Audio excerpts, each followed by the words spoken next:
Good morning, everyone. Good morning. It's Saturday morning where I am. How are you? It's Brit Simon. Thought I'd go live, take some questions for you, and hopefully we'll try and keep up with all the questions. I'm going to do my best today to try and go through things fairly fast. I'm sure there's going to be some questions about the travel ban. Happy to answer those. But also just at the top of the video here, I just want to make clear with there's been a tremendous response on the GB lawsuit, both in terms of people filling in their information on the form that people have filled in. That's been great. Got lots of evidence, and that's essentially what you're giving me. You're giving me evidence when you give me your confirmation number, etc. You're giving me evidence that we can actually then take to the lawsuit. Although I've yet to agree with Curtis, I'm not quite sure how he wants to approach it in terms of named plaintiffs or not named plaintiffs. And, if we don't need to name individuals, that might be the way forward. I don't know. That's really a decision for Curtis. So he's working on the complaint right now. The lawsuit is going ahead. Somebody did ask me a question that kind of made me realize that maybe people think I'm not sure about filing the lawsuit. I am sure. I'm filing the lawsuit. I'm doing it. The other aspect that has gone well on the GB side is that about nearly $3,000 has been donated by you guys, and I really appreciate that. That offsets about half of the cost of the lawsuit. Because Curtis is doing, he describes it almost as sort of pro bono. It's sort of pro bono plus kind of thing. He's fixed a price which is a very fair price, shall we say? And these lawsuits can normally be very expensive. This one's got limited scope, and I think that's the way we've sort of been able to compromise on that cost a little bit. But the scope of it doesn't have to continue beyond finding out what we want to know, right? And hopefully the government will just say, yeah, fair enough, we screwed up, we're going to do the draw for the Brits. But we'll have to wait and see how that outcome plays out. So anyway, so that's going ahead. No need to worry about that. And I only got one question that made me think, people were unclear about that. But if I hadn't made that clear, I'm sorry. Anyway, let's jump into some questions. Long time missed your live watching in New York. That's also awesome, Sammy. Sammy's lifestyle, I should say. You're having a good lifestyle in New York. Hi, sir. Asia 2025 9063 is possible to get 2NL. Yes, it's possible to get the 2NL. It's almost a daft question, right? Because your number is obviously very good, really. Amadeira in Texas. Awesome. I'd love to hear. I should open a blog page for people to give accounts of where they chose to live, why, how it's going, that sort of thing. I have a page on my blog, BritSimonSays.com, which is interview experience stories. And that's contributions from people over the years that remembered how their interview went, and they document their interview, and that's tremendously helpful. But the other thing of, where do you choose to live? Like Sammy's Lifestyle just said he's in New York. Amadeira, you're saying you're in Texas. Why did you choose that? How is it going? Let me open a blog article for that and see if we can start gathering some historical perspectives. You don't have to be precise about where you live. I've said my city before. I live in a small city outside of San Francisco. I've said that. You don't have to be as precise as that. You can just say Texas or North Texas or whatever. Although Texas is so big, maybe it needs to be a bit more precise. But yeah, what did you think you were gonna get by living in Texas? How's it going? And is it better or worse than you thought? That'd be interesting. Okay, let's see. Europe 40K DV25. Do we have any chance? Okay, so the numbers in 10 months have moved to 19K. So clearly there's risk, right? You're expecting a doubling of that number in the last 2 months. Basically, the only hope that you've got is something that we call a Hail Mary, right? I've also referred to it as an effort sort of decision. And that's really where the government realized that they've screwed something up. They haven't issued enough 2NLs to get all of the visas out there. And they decide they're just going to push the visa bulletin for the last month, maybe 2 months, typically just the last month, to being quite a high number. That's the only way that you're going to have a chance. Mathematically, you shouldn't have a chance. Now, if they then do that, if they push the number to a very high number, like in DV24, they pushed the final visa bulletin for Europe to 50K. When they do that, it doesn't mean everybody under 50K is going to get an interview. It becomes a bit of a lottery within a lottery, because it's based on what your embassy is able or prepared to do, right? And so it works out for some people in some embassies, but it's not going to work out for everybody. It also is helpful for adjustment of status cases. That's the other group that benefits from that. So all you can do is wait and see. People are going to be asking me today, by the way, and I'm sure I'm going to get questions. What about Asia? What about Africa? What's going to be the final numbers? I have absolutely no idea. I literally have no idea. I have no idea what's going to happen next, right? Because it's not about math anymore. It's the math shows they're already doing it wrong.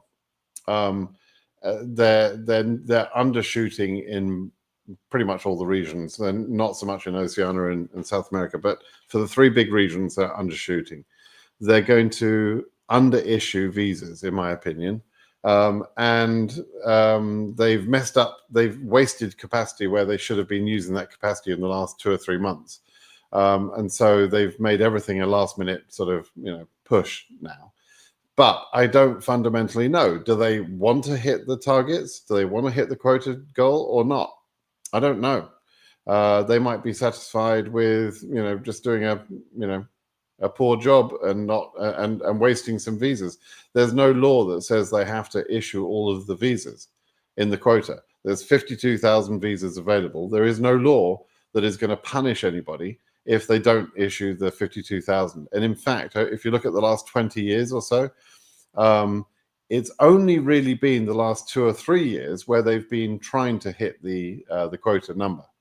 And that's only because of lawsuits that happened in 2020 and 21, in my opinion.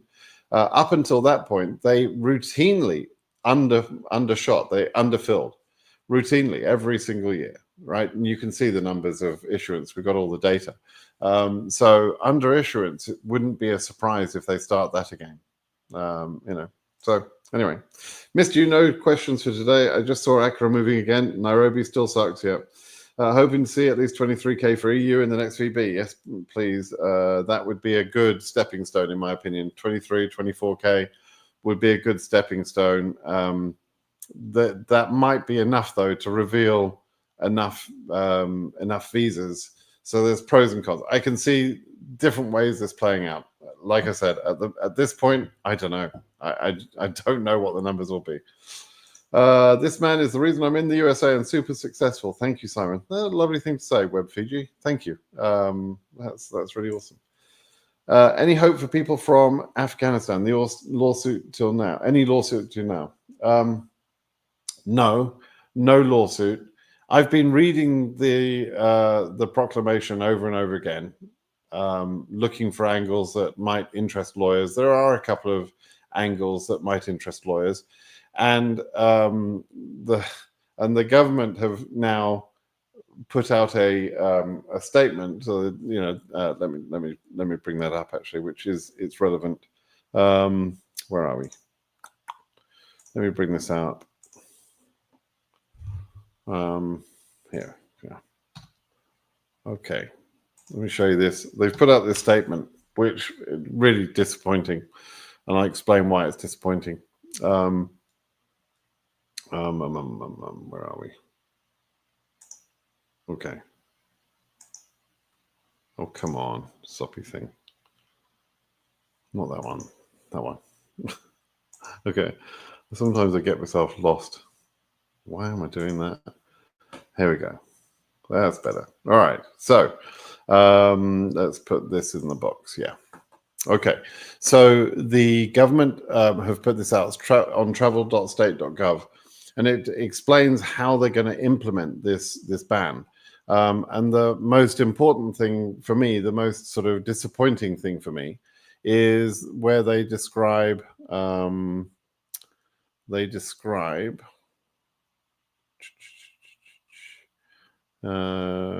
is it?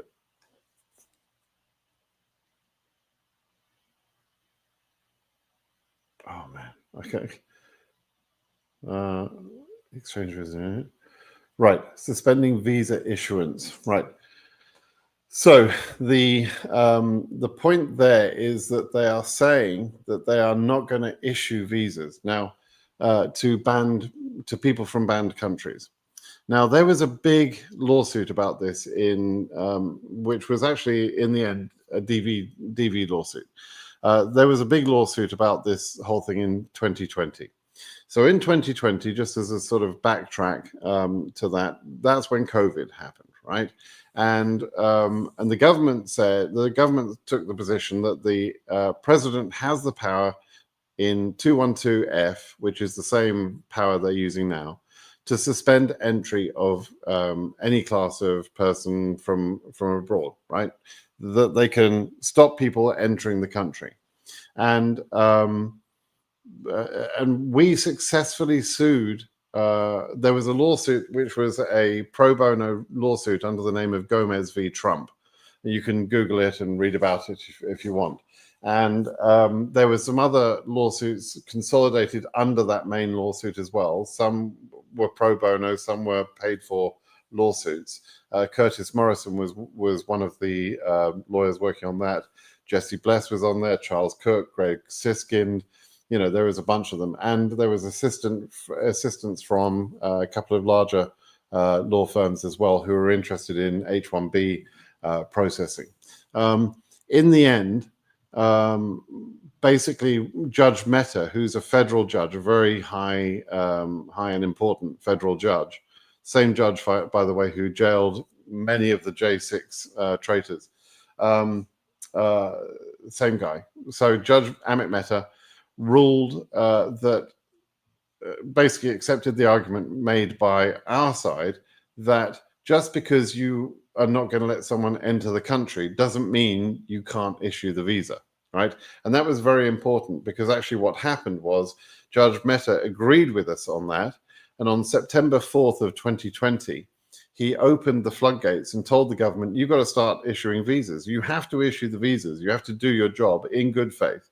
You have to do your job and issue the visas, even though the people you're issuing the visas to are blocked. They cannot enter, right? Because the 212F is about suspending entry, not suspending visa issuance. So he caused the government to do a bunch of work from September 4th to September 30th, and about 7,000 visas were issued on that basis. They also reserved about 9,095 visas for later issuance after the end of the fiscal year. And that later issuance went back and forward, and eventually we lost that part of the argument. That those reserved visas for issuance after the end of the year were not allowed to be issued in the end, finally. The appeals court took about 18 months to decide that, but ruled in favor of the government on that bit. However, the people that were issued visas between September 4th and September 30th all did so on the hope that the suspension of entry would be removed because it was COVID times. And sure enough, in February of 2021, the suspension of entry was removed, right? We all know by now, under which president did that, etc. But when that suspension of entry was removed, then those people that had been given the visas between September 4th and 30th were then allowed to enter the country, and many of them did. So thousands of visas were given. Now, the Department of State and the government lawyers always were pissed off about that ruling. They were not happy about it. They believed that Judge Mehta had overstepped his authority. and that was part of the appeal. But that part of the appeal was never answered, because quite simply, when they said later you can't reserve visas for later issuance, they just dealt with that bit, and that made the rest of the lawsuit moot. So we didn't ever get a final judgment on whether visas should be issued or not, but we did cause the government to do that. They were issuing those. So that's all background. Now, given that as background, the very same administration that knows they got their ass kicked in September of 2020, the Trump administration, have done the same thing. They've said they're going to stop issuance, even though they were told that's not okay, even though they were told that that wasn't correct. So that's a pretty big deal. They've released this saying that they're not going to issue those visas, which, maybe it's useful clarity, because this is a little bit different to the COVID ban. With the COVID ban and with the change of administration coming up, we could see in September of 2020, we could see a light at the end of the tunnel when Trump would be gone, Biden would be in, and we hoped at that time. We weren't sure at that time, of course, that the election hadn't happened at that time, right? But we hoped that the new administration and the end of the COVID crisis would, by that time, allow people to enter. And that's actually what happened, right?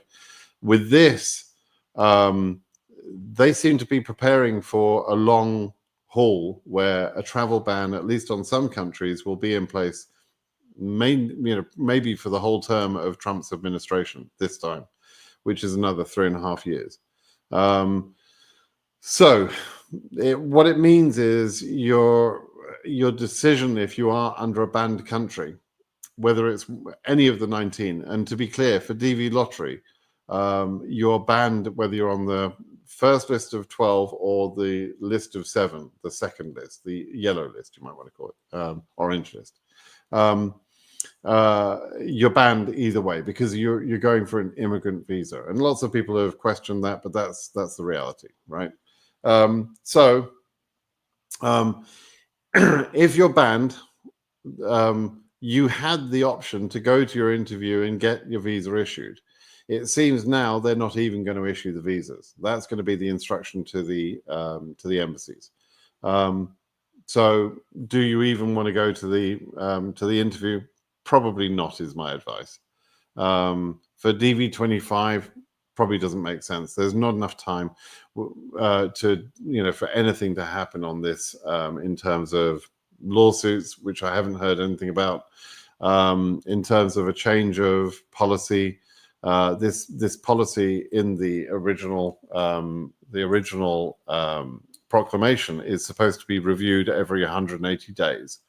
And so in theory, they could make some changes in 180 days, but that won't help DV25. So, the hard news is, and maybe it's better this way in some senses, because that you may as well not attend your interview if you're under a banned country. It doesn't make sense. In my way of thinking, it doesn't make sense. It did make sense in 2020. In September of 2020, there were good reasons to say, yes, go for that. And 7,000 people spent their money on the hope that they would be able to get the entry permission after they got their visas. But now you're not going to be able to enter, and you're probably not even going to get your visa issued. You'll be placed on a 221G waiting period. So you'll have spent all of your money, you'll never get a visa, and you certainly won't be able to enter if you're in DV25. Now for DV26, we'll have to review that advice as we see the things progress. But yeah, it sucks. It really sucks. Anyway, so that's my advice, and feel free to let me know if you disagree. Be very happy to hear from you if you want to talk that through. Okay. Quick question for the Bain DVL winners included for the ban. Yes, DV winners are included in the ban. They are banned, right? What are the updates on 2NLs? There's not really 2NLs at this time of the month. There are no 2NLs. So tomorrow is the 8th, right? So Monday the 9th. So between Monday and Friday of this week is the most likely time that we'll see the new visa bulletin. Just like every month, the visa bulletin comes out between the 8th and the 15th of the month. How many times have I said that? I'd like to know.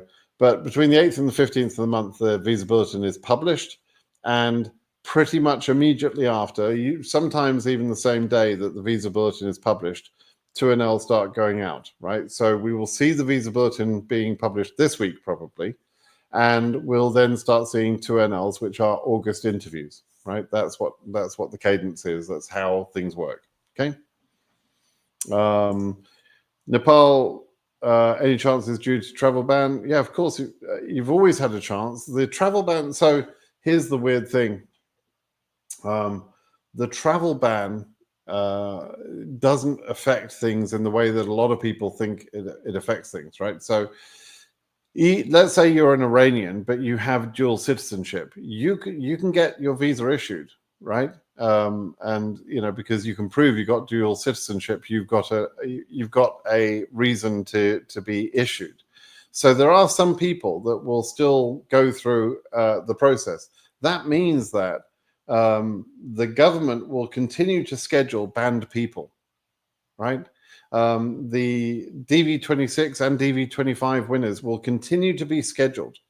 Okay, it's just the way it works.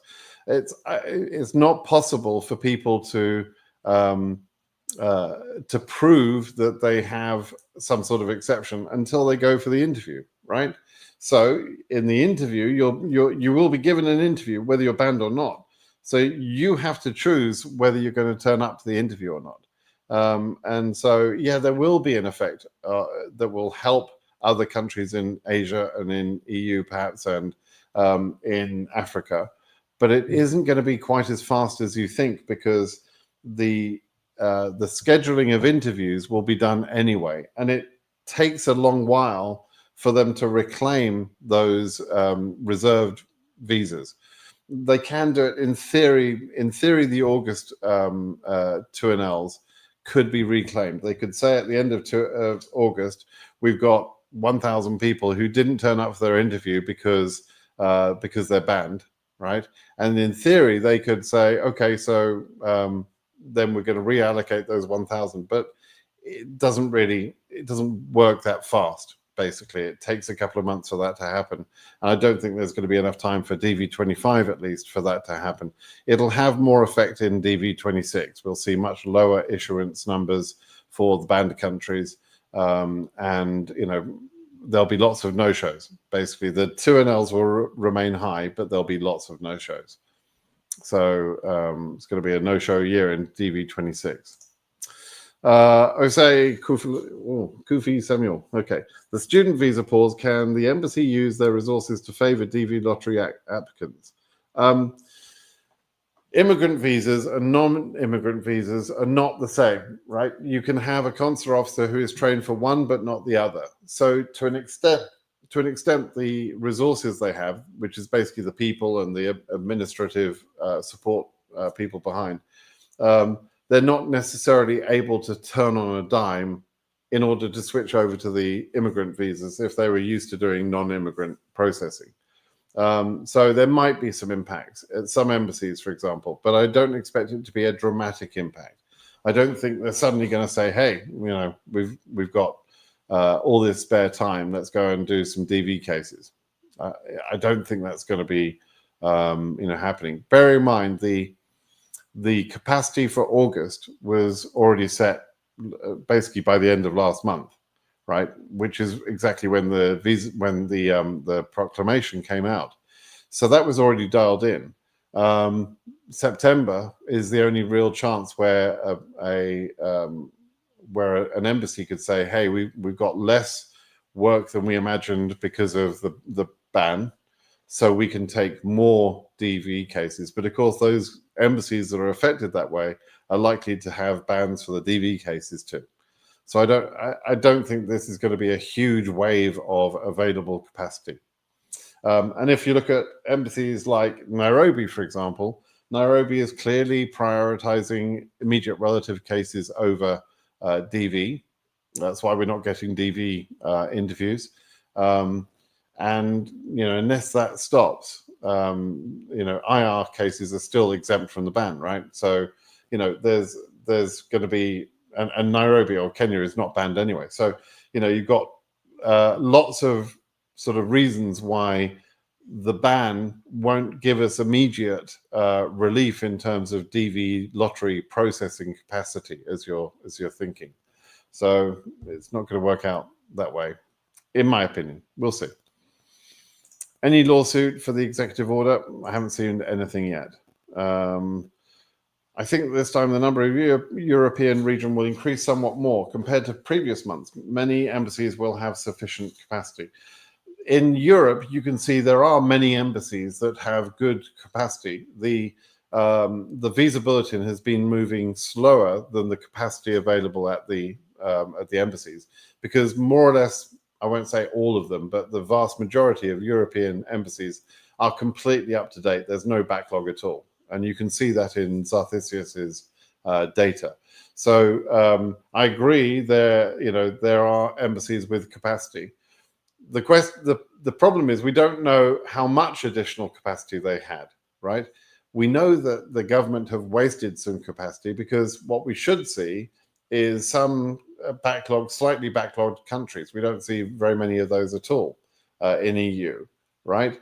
And that would be more of a sign of a healthy situation. You'd have some of those smaller embassies that would be right up to date, no backlog, and then you'd have some of the larger ones that have got a little bit of a backlog, and that shows you that they've been using the capacity as much as they possibly could.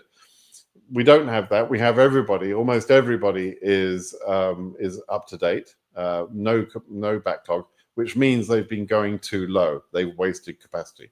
And I know that already, because I know the 2NL numbers compared this year to last year, for example. So anyway, we'll have to see. And it really is it's a decision, Ari. It's a decision, basically. Movie recap. I'm one of your last year DV winners. Would like to thank you for the videos. They helped me a lot. I'm in the USA. Now I've been here for 1 year. I'm in Iowa State. Okay, so so you're someone I would like to hear from, right? Why did you choose Iowa? What the hell is in Iowa? I mean, I've flown over it, but I mean, let me just do something here. So you must know something I don't. Like, there must be a good reason. Oh my God, I can't type.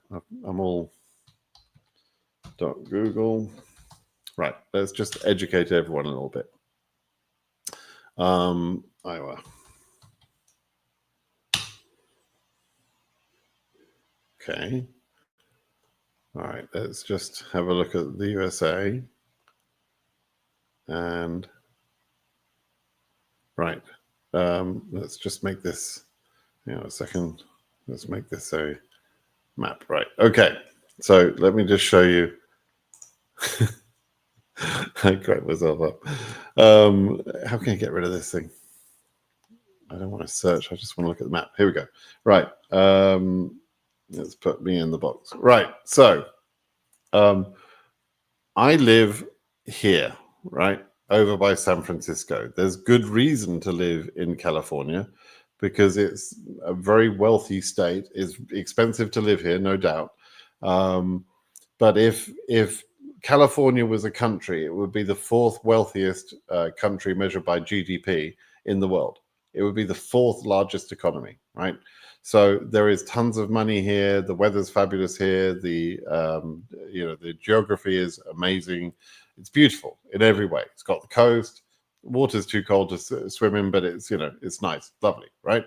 Okay, then I get on a plane sometimes and I fly over, and let's say I want to go over to somewhere else nice, like the Carolinas, or maybe Florida, if I don't mind the politics.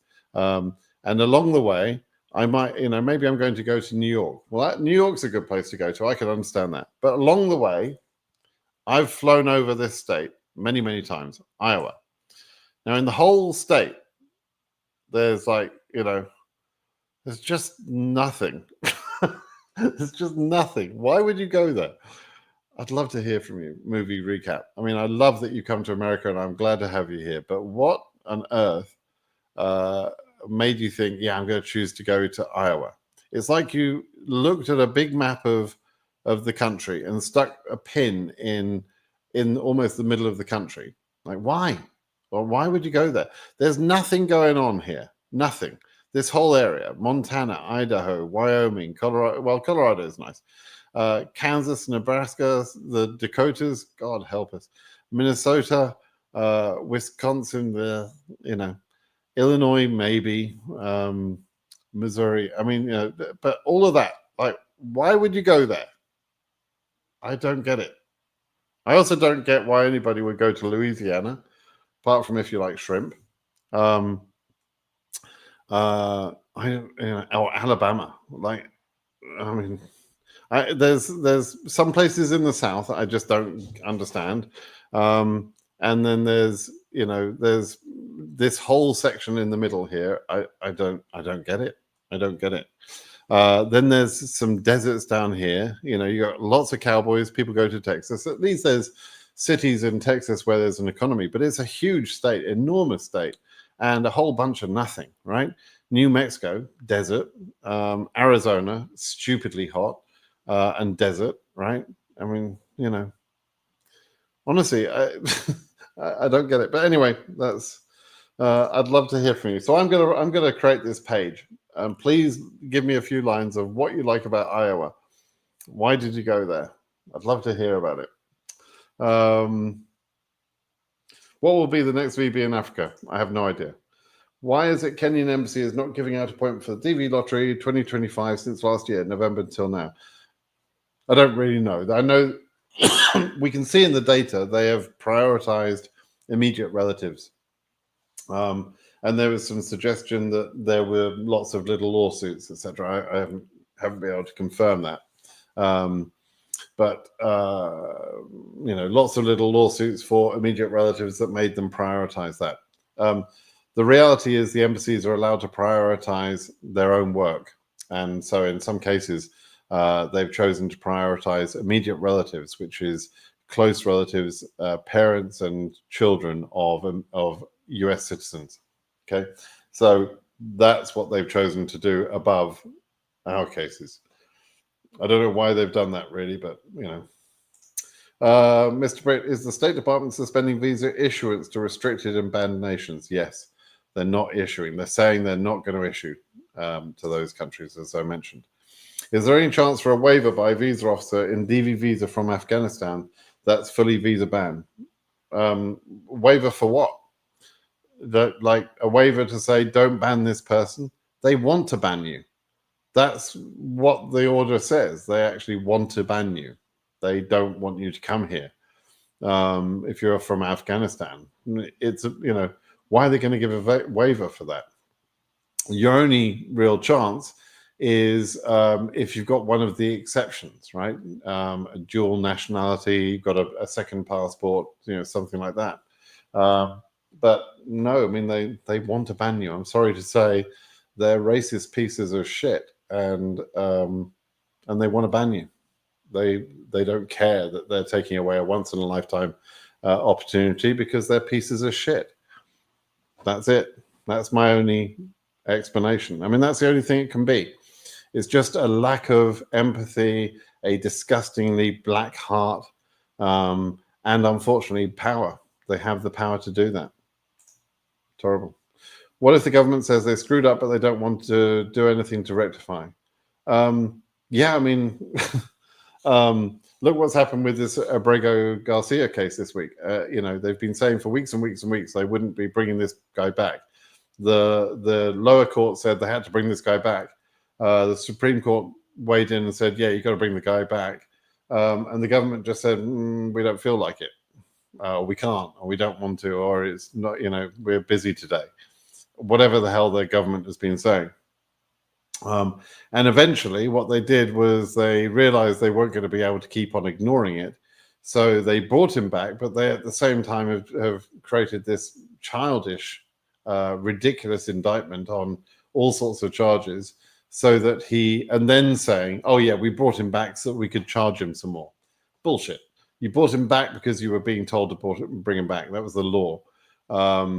and then you made up all these other charges to try and justify to your ridiculous followers of what you were doing.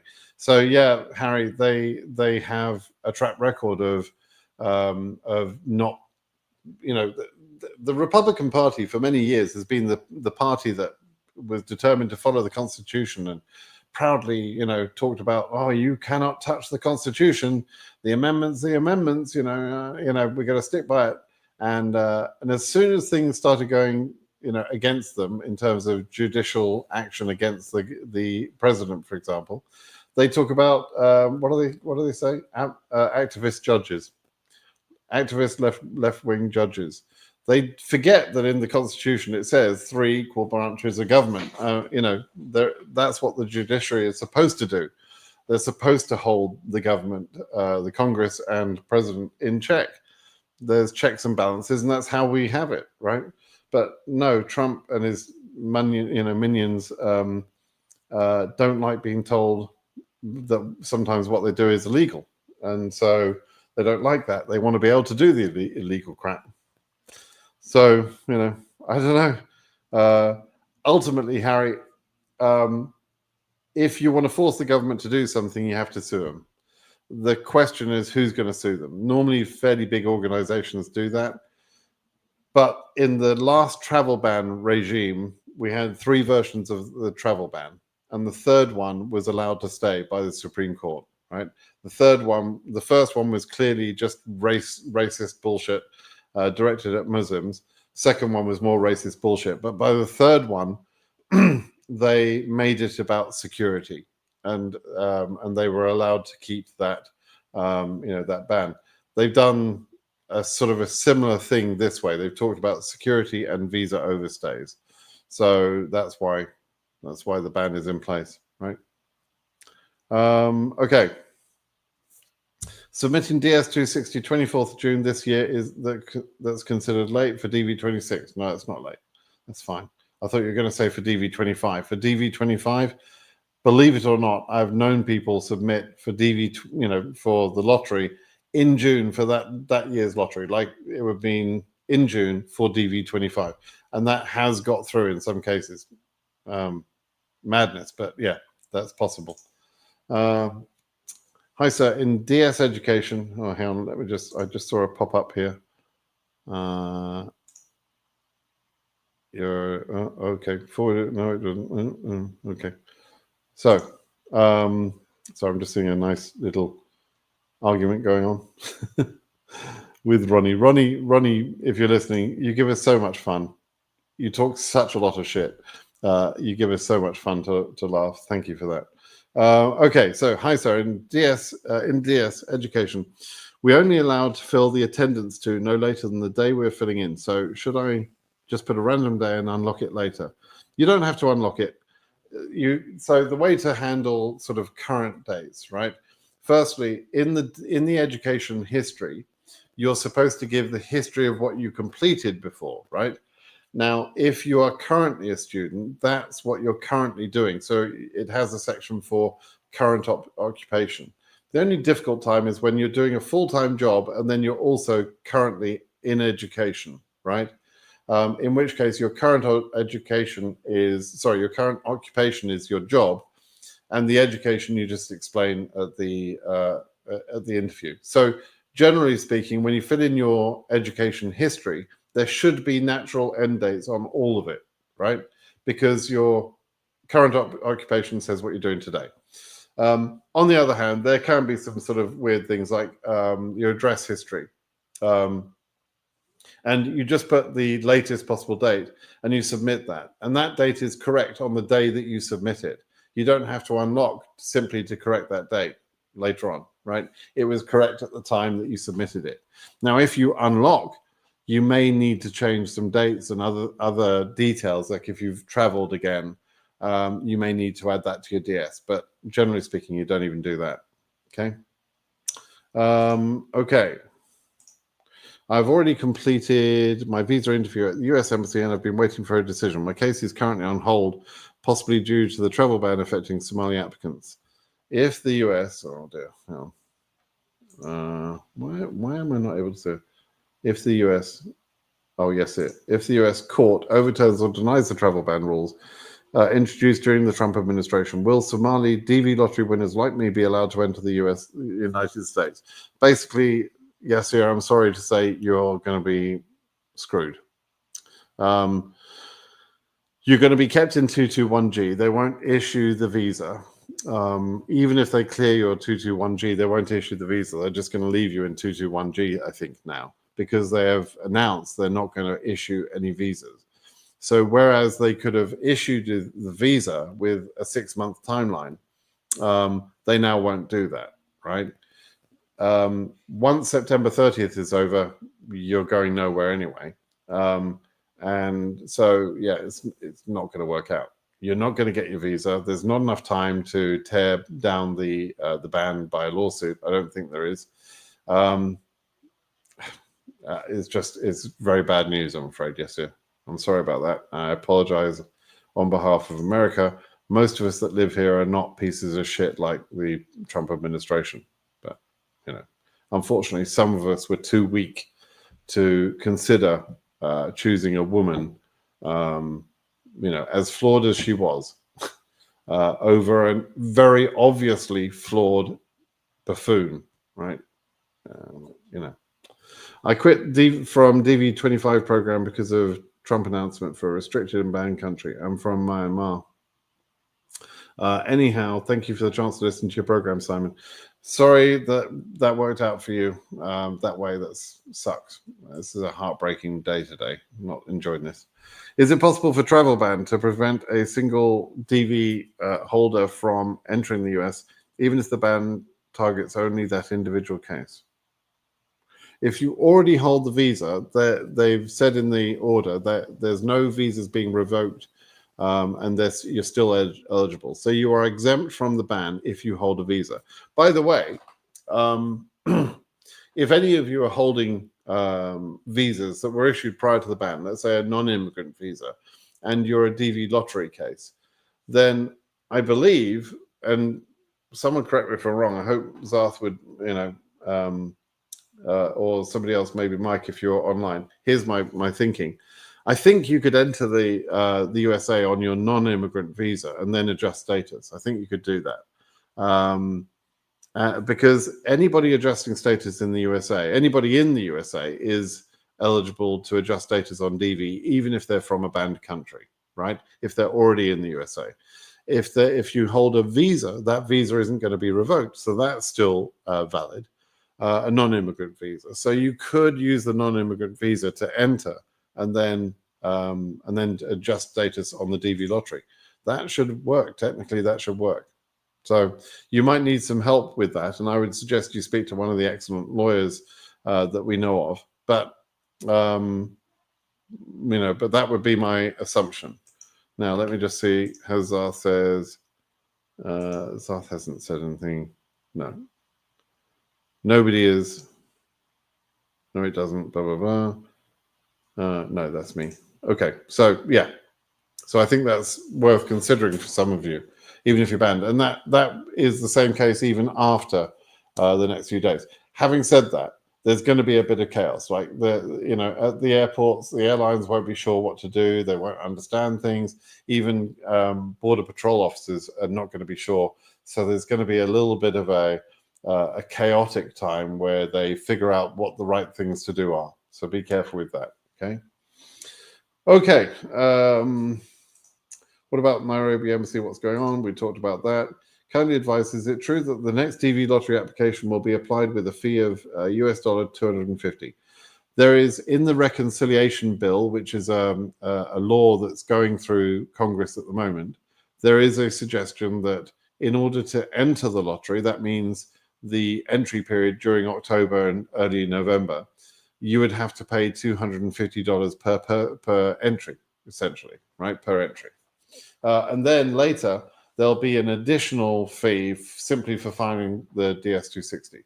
And that additional fee would be $400 per person, right? That's on top of the $330 fee for the interview and the $220 if you're approved and you enter the USA, and the medical fees, which can sometimes be hundreds of dollars. So it's all adding up to a lot of money, right? which in some countries is just an impossible amount of money. But yeah, if this reconciliation bill were to be approved in the way that it's currently written, then that would become law. Now, it's not law yet. Okay, so I don't know what's going to happen. I don't know whether they even have the time to implement such a law against the next lottery period. So we have to wait and see whether it's really going to be applied or whether it's going to become law. We don't know for a fact, right? Imagine I have an interview on 10th of June in the country as part of the travel bans, Togo. Can they still get the visa? If not, this really hurt people's feelings and mental health. Yeah, they are trying to hurt people's feelings and mental health. That is the point, right? That's exactly what they're trying to do. They, it's about hatred and stupidity. That's what they're trying to do. So no, they can't still get the visa. Hi, my wife is pregnant. Congratulations. And the baby is due in the same month of the interview. Is it possible to reschedule the interview date? Why? Why do you want to reschedule the interview date? Your wife is able to move, I presume, until the birth, right? And so she could go and sit in an office and go through an interview if she hasn't given birth. And if she has given birth, within a few hours of the birth, for most women, they're able to move around, unless she's going to have, some sort of, serious complication or a C-section or something like that. She should be able to move around. Why would you reschedule? I wouldn't reschedule personally, especially at the moment. I mean, with everything going on, don't mess around. I would get to the interview. I've known someone have a baby in the morning and go to an interview in the afternoon. I've known that to happen, right? So, it is possible. Hi, Simon. My case number AS 2025-1500. What do you think about interview? I don't know what to say about that. 1500. I mean, you should have been interviewed already. I don't know what to say. A quick question, please. You've already asked that, Pearl of Africa. Z Fabrice. Will there be legal action like in 2020 for the travel ban? I don't know. I don't know if any lawyers or groups of lawyers are willing to take this on. It's not just about DV lottery. It affects lots of people, obviously. I don't know. I'm hoping to see some sort of announcement, in some sort of block, but, can't be sure that's going to happen. Mustafa, hi, I'm Libyan. Should I lose hope of visiting the USA in any way, or what do you suggest? Wait and see, I suppose, is, see what happens with the bans. Oh, 15,000. Okay. So, Saeed, you were asking about AS 1500, but you actually mean 15,000. You're probably going to get current. In my opinion, that number should get current. Then it's a question of whether your embassy can see you or not. Okay. Can we use digital signatures on the I-134? No, it needs a wet signature. I believe needs a wet signature. So you have it filled out, you print it, you sign it. The person who's filling out the I-134, they sign it, scan it, and send it to you. Okay. Set it up, and I'll be more than happy to put how I ended up here. So far, I like it in Houston. Okay, Houston's. Yeah, Houston's pretty cool. It's a cool city. I went there a couple of years ago to look at buying a company who just got acquired for a ton of money. So I should have probably pulled the trigger on that. I made the recommendation to buy this company, but then they wanted an enormous amount of money. And, looks like they were justified in asking for that because they got that money in the end. So far you like it in Houston. Yeah, good for you. Cool place, actually. Okay, I'm fine with that. I'm fine with Texas if it's Houston or Austin, basically. Dallas, maybe. And there's other places that are cool. Zarthisius is mentioned somewhere. That's like in the back of beyond. It's like really cool place. There's lots of nice places in Texas, but it's the other guy in Iowa I don't get. Like, what the hell? Do you expect 33.4K Morocco will receive 2NL this VB? I don't know. Don't know what's going to happen. I feel like very unusually unable to detect what's going to happen next, right? To guess what's going to happen next. I have no idea. No idea what the visa bulletin is going to do. I don't know what Nairobi or Casablanca or any of these embassies are going to do. I can't tell. There's no way to tell what's going to happen because, who the hell knows with this situation, right? that we're currently living under. Sierra Leone, yep, they're among the ban. Yes, yeah. I think I don't know why people are confused, but anyway, yes, it's banned. Travel ban affectance to Asia is about 48% of their selectees and 21% of the selectees of Africa. Any prediction of how many visas Asia and Africa won't be able to issue because of this? Marcos, is very difficult. You're a math guy. I know that. I've seen that in previous conversations with you. It's not easy to sort of make that sort of connection. You don't know how many of those people are going to have some sort of exception. Maybe not many, but some will, right? And so we'll have to see what will really happen. Don't forget also that the biggest recipient of visas in or selectees rather in Asia is normally Iran, right? Iran typically gets 5,000 or 5,500 selectees, but they don't get 5,000 or 5,500 visas, right? Firstly, there's the 7% cap, so that keeps their number lower. But even without that, we typically don't see all of them being issued anyway. They normally only get about 2,000. So you might say, oh, 5,000 people have been taken out of the system. No, only about 2,000 people have been potentially taken out of the system, because that's what they would have got in terms of visa issuance, right? 2,000, maybe 2,500. And of those 2,000 or 2,500, some of them may be exempt from the ban. So it's not quite as easy as you think. There's always nuance in this stuff, Marcos. There's always nuance. I know you're a numbers guy, and you want to make it all mathematically possible, but and plus there isn't time for this. There's already 650 visas up until the end of April being issued to Iran. So and there'll be an impact now, of course, but we might see that Iranian number, it might become 1,000. So Iran only really lost, in a sense, let's say 1,000 visas. If that happens, we'll have to wait and see what the numbers show us that are up to date. Right? Can you please provide updates about the Monrovia embassy? Like, are they performing? Have a look at the data on Zarthisius' site. He's put a dirty, great big button on there now that says, click here kind of thing to download the 1K file. There's a file, I'll call it the 1K file, which is number of cases scheduled at every interview in all the regions at per 1,000. And so you can figure out whether an embassy is up to date or not. It's very easy. Please go and do that. Right. It makes sense for you to empower yourself that way. Right. DV25 submitted DS260 in August. Could that affect my interview appointment? No. You're the only question on a DS260 is whether it's processed by now or not. And I think it probably is processed by now. If it's processed, it doesn't matter when you submitted it, because it's processed, which means that you're the same as anybody else that's being put into AV queue that month, the AV status, right? What do you think about 2025 EU 192100? Is it safe? Well, pretty much. I mean, it would be pretty freaking startling if in 2 months we can't get the visa bulletin to move 200 and something places, right? Kind of a silly question, really, Mariam. Sorry to say. Use a little bit of smarticle particles. You could have answered that yourself. Any chance to have an interview? Maybe. Is it possible to know if Casablanca is still sending 2NLs? No, I haven't seen any recent 2NLs for them.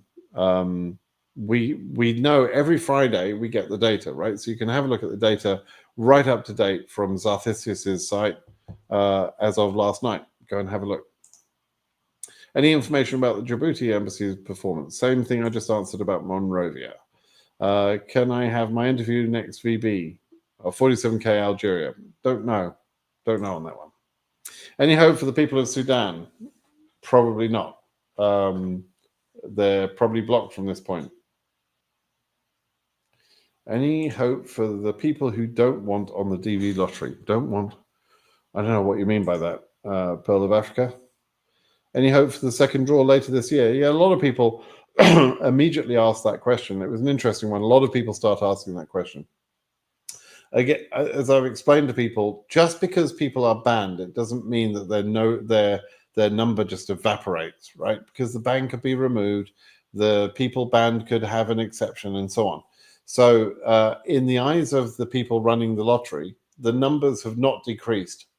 Okay, and so no, there won't be a second draw because of the ban. Now we don't know how many people are selected in the first draw yet. And so I'm not 100% sure that there isn't going to be a second draw yet, because I don't know how many people were selected in the first draw, right? Only that.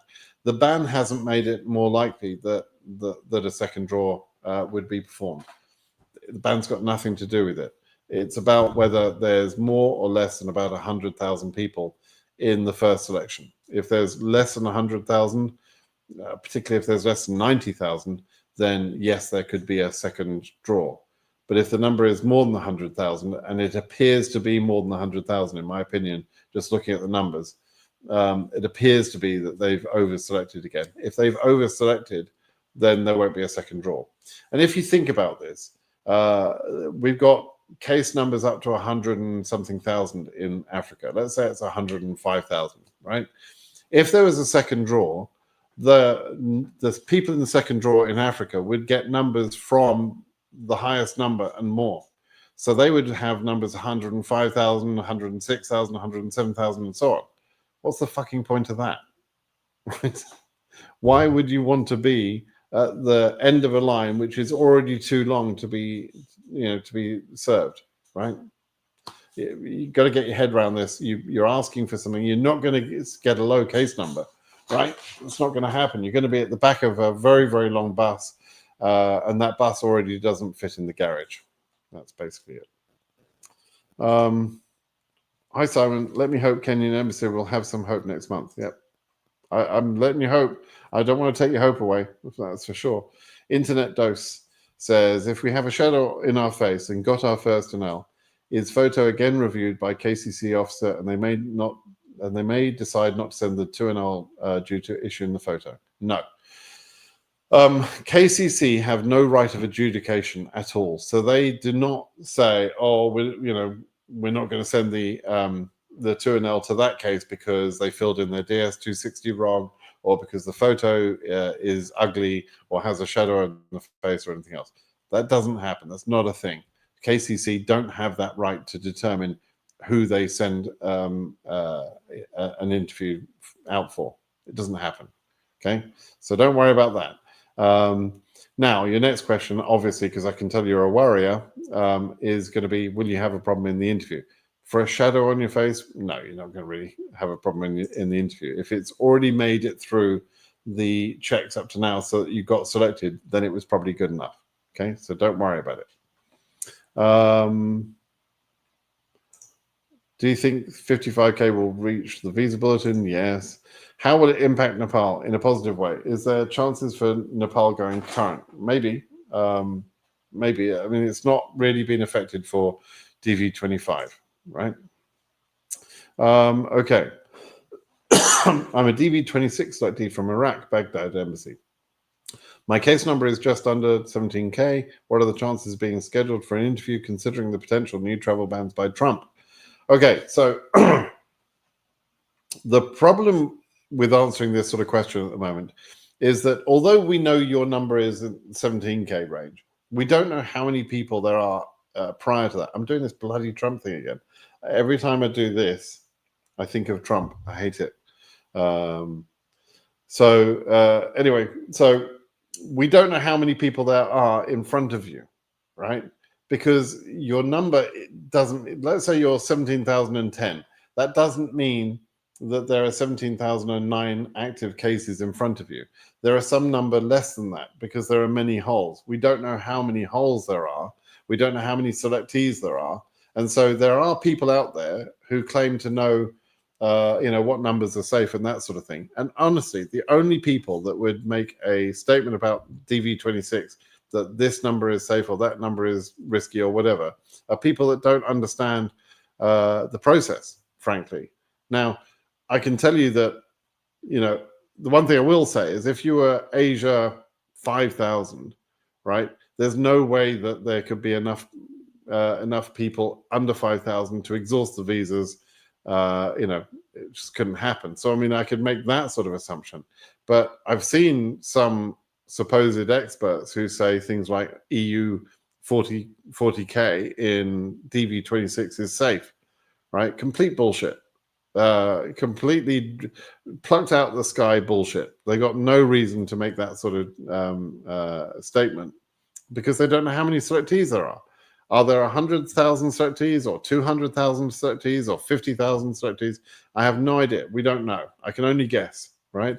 And so therefore it's not possible to say where your number at 17K, where that, what does that really mean? We won't know until we see the selectee numbers.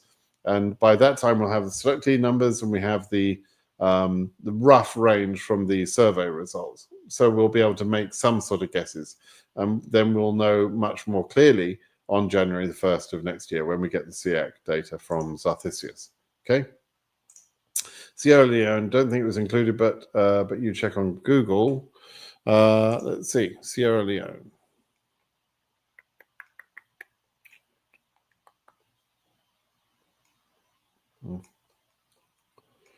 Let me just see, is it the first list or the second list? Yeah.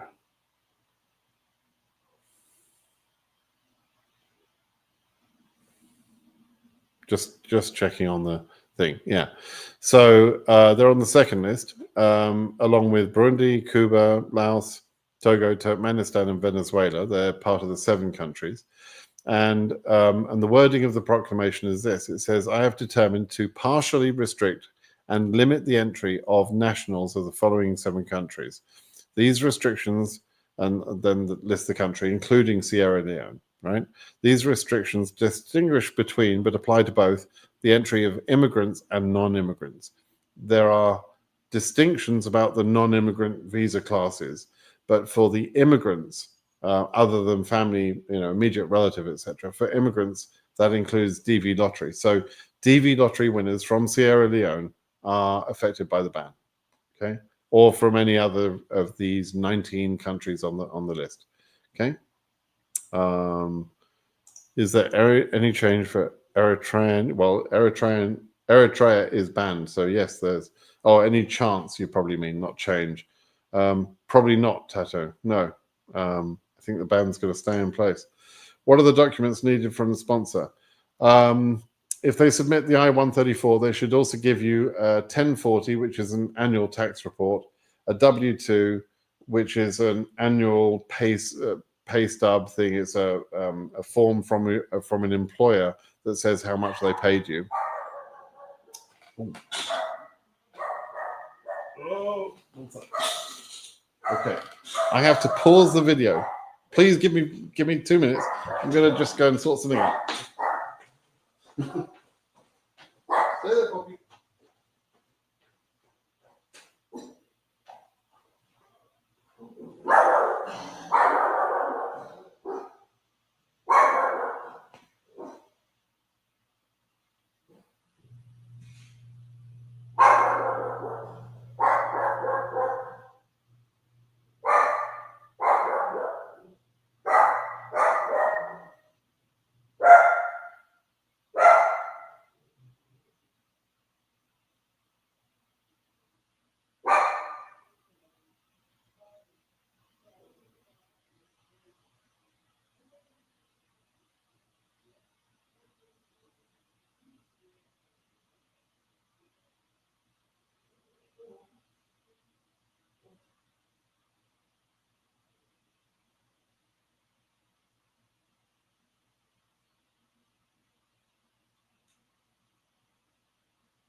was weird.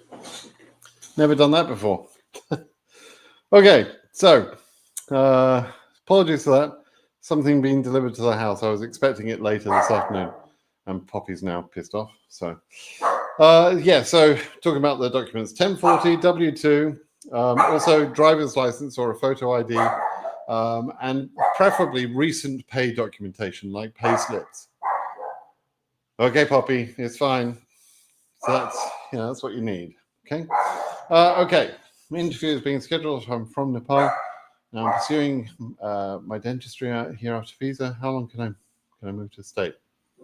I don't know. I'm not quite sure what you're asking here. So you're studying dentistry abroad. How long can I move to the state? I'm not quite sure which part of this you're asking. Are you asking what it takes to become a dentist in America? I'm not a dentist, so I suggest you do your own investigations there. But when you go for your interview, you'll be given a visa shortly after that, usually within a week or so in Nepal. And the visa has a 6-month expiry date. So you can enter the country, USA, immediately after that, at any time in that following 6 months. The 6 months is actually timed from the medical date. So when you get your visa, it'll be a little bit less than 6 months. It'll be maybe 5 months or something. So yeah, you can enter immediately. There's nothing stopping you, and you can also enter and then go back, for example. So what you can't do is like leave it longer than that. You don't want to risk that at the moment. So you have to have a plan to enter the USA, activate your status, and then if you need to continue your studies, just go ahead and leave again, but activate your status. Okay. What of those countries not having travel ban? Will it continue interview? Yes. They will continue. Gomez and Trump, there you go.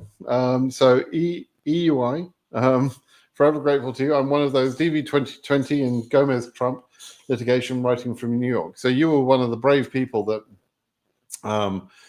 took your chance in September and then benefited once the ban was taken down in February 24th or something, I think it was.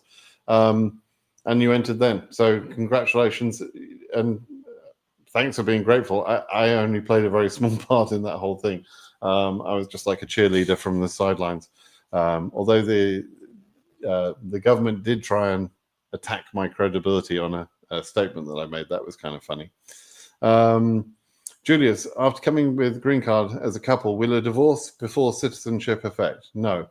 No, it won't affect. So when you enter as a couple, you immediately both get an unrestricted green card. It's not dependent on the marriage at that point. It's not like a marriage green card or anything. And so both of you are independent. And so if you fall out of love or whatever and you decide you're going to get divorced, that's fine. I mean, it's sad, but it doesn't affect your green card status and it won't affect your citizenship status. The only thing I would say is if they believe that your marriage was fraudulent, and you got the green card with a fraudulent means because you got married purely for that, and then you divorce and then go for citizenship. When you go for citizenship, they will reinspect your files and make sure that you were genuinely married. They could check about that. I mean, it's more or less likely they will check about that. Okay, so be careful with that if there's any question about your relationship. Okay. Surijan, Simon Zarthisius, since Afghanistan and Iran is banned, do you think Nepal will be able to fill its entire quota this year, possibly by August or at least before mid-September? So it really is, as I've said, I don't think there's going to be an immediate sort of reclaiming of the missed appointments. There'll be missed appointments, but there won't be time to sort of turn that around and issue that. So they often put Nepal current anyway, right? Because Nepal's a bit of a special case. It normally gets very close to filling its quota anyway. And I expect this year is probably not going to be any different. Does the Iran ban and Afghanistan ban make it easier a little bit, but not as much as you might be thinking, Surjan? Okay. Okay, let's just see. Let's see if I've got some more interesting questions. I think I've done all the ban questions I want to answer. If they don't issue visas and still be scheduling people, they won't even reach 52K visas. Yeah, exactly. So particularly since some of them won't turn up now, underfilling is more likely. And in that way, that makes the Hail Mary a little bit more possible. Maybe we'll have to wait and see. But again, I'm a little worried that there isn't time for them to react. So we'll have to wait and see. I don't think they'll. It'll be interesting. I don't know what they're going to do. I'm not going to speculate about what they're going to do. I don't know. I can think of various ways that this will work out, but it's just speculation. Okay. Let's see. You have been selected to be Simon's friend. No BB will take this away from me. Everything else, wait and see. Thank you, Roberto. You're absolutely right. I've got the grill warming up for you. Okay, couple more questions and then we'll call it a day. Good morning, Brett. Will VB be the current AF region? Will VB be the current? Yeah, I don't know. We'll have to wait and see. I suspect most of my questions, my answers are going to be wait and see from this point. Oh, wow. Utah. There's another one. Utah. Oh, my word. SLC. For quality of family life. Okay, I sort of get that. So I thought you were in Iowa, Web Fiji. But imagine moving from Fiji to Alabama. Oh, my God. I think we talked before, right? We talked before. I remember someone who went to Alabama. I'm like, what the hell? And you finally settled in Utah, SLC, for quality of family life. That's true. For a lot of people, you might be looking for a sort of a slightly older experience of what America was, 30, 40 years ago. And yeah, you can find that in those states. So that's a possibility. All right. Utah is a typical red state. Yeah, less MAG, but more conservative Republicans, which I can tolerate. Yeah, exactly. Yeah, exactly. Conservative Republicans, I get that. Religious Republicans, I understand that. Stupid Republicans, which is MAGA, that's harder to take. Forza Theodore. Okay. Just want to thank you immensely for the marvelous videos that helping and educating many of us. In fact, I'm overwhelmed with your content, which aids me so much. Well, that's a lovely thing to say, Forza. I've had a lot of lovely messages today. Thank you for that. Unfortunately, a lot of ban questions as well, which is sad. It's making me sad, but never mind. So I got this Iowa thing wrong, didn't I? So Iowa is cheap and quiet, and there are jobs, bunch of calls everywhere. You like a quiet life. Yeah, cornfields everywhere. Yeah, sure. And it's cheap. Yeah, I mean, sometimes places are cheap to live in because that's what they're worth. Anyway, good luck with that. What are the chances to get an interview? Okay, AS 25,000. Sounds like a higher number, but again, we don't know what that really means, right? So it's too early to say. Plus, my country is included in the ban decision. So should I just forget about it, or the ban doesn't affect DV? The ban does affect DV, but your number, should it become current, won't be current for a year from now. So you should just wait and see what happens with the ban over the next year, and then make a decision whether you want to go to the interview or not. Okay. What do you think about Utah? Yeah, what do I think about Utah? Yeah, same as Iowa. I saw 2025 SEAC data, good. That there's 0 getting issued at the Norwegian embassy, Oslo. Same goes for 24. What does it mean? That embassy doesn't do interviews, that they're done elsewhere. And I'm not quite sure where. I think it might be Stockholm. I think it's Stockholm. Yeah, but not every embassy does interviews, right? So Utah is nice, LDS church and all, but still they mostly keep to themselves. All right, okay, let me find one more interesting question if I can. Let me see. Oh, okay. So this is a K1 question. Yeah, it's not immediate family. Immediate family is very specific, and a fiance K1, which has surprised a lot of people, is subject to the ban, while immediate family is not. I don't know why they chose to make that way. That might get modified. I could easily see that sort of thing being challenged, and it would be challenged by US citizens, right? So you know, they may make a change on that. But yeah, for now, it's just clumsy. The Trump administration does things in a clumsy way, right? And you know, and then later maybe they'll fix some of the things, some of the pain that they're causing. Okay, I think I'll call that a day. I'd love to take one more interesting question. Okay, just this one. This will be the last question. I made a typo in the month of starting university in the DS260. Instead of September, I typed January. It won't cause a problem. No, it won't cause a problem. It's a bit weird that you can't remember the difference between September and January, but no, they're not really going to care. This is probably education you attended years ago anyway, right? So it's not really a problem. Don't worry about trivial things. Okay, everybody, that'll be the last question. Sorry about taking a pause in the middle there. That's pretty unusual. But by all means, if you've got any other questions that you want to ask, please do ask them at britsimonsays.com. And I'd be happy to take your questions there. Other than that, make sure you're subscribed to the channel. Give me a thumbs up on the video, please. Thanks, everyone. Bye-bye.